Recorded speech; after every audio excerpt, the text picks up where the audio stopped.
We're here today to teach you how to plan a multisyllabic word reading strategy lesson.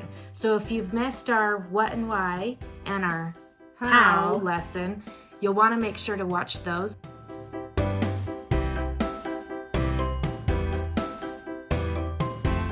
Here's how to plan it.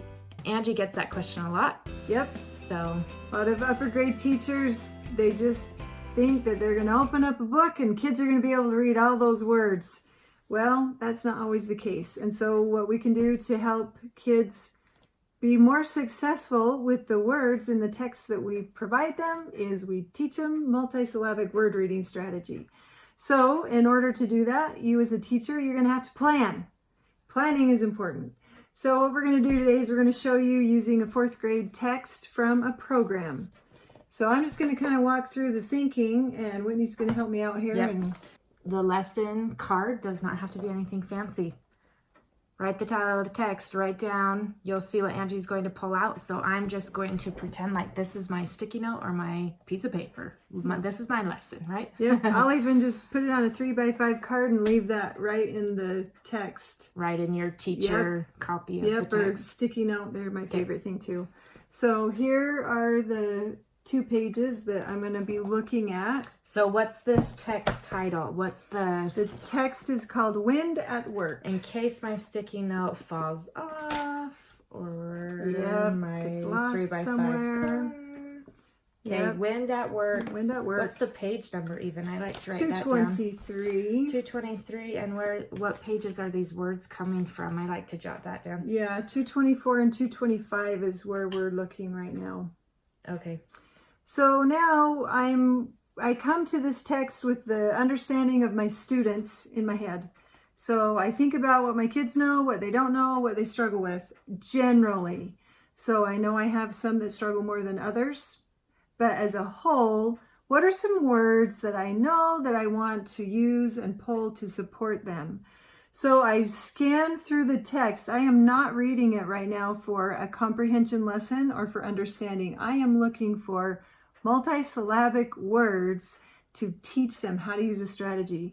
So right away, I see the word underneath and swirling, prairies, and imaginary. Imaginary has a strange sound in it, so I want to make sure that I make a note on that one. Constantly.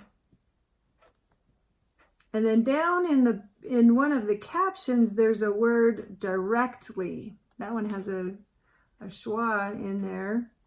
And I think that's enough for those few pages. That's plenty. You know, just a few words will be fine.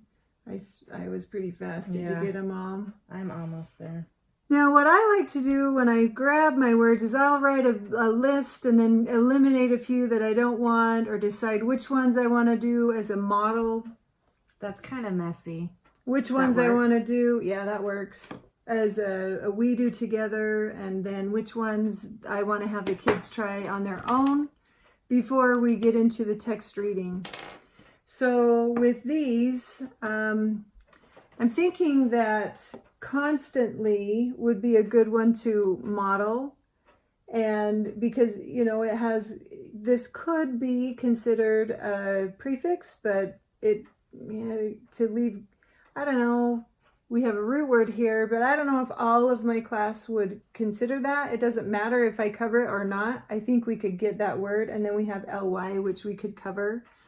So would you mark like a little star by it or something? Yep, I'm going to put a dot. And then I also like to mark my vowels and the parts that I'm going to watch. Yep, my ly. We got the ly for sure. Yep. And then I'm going to think about doing maybe together, probably underneath and swirling. So maybe put a little, that. Yep, mark my vowels and put something by them. We'll do those next.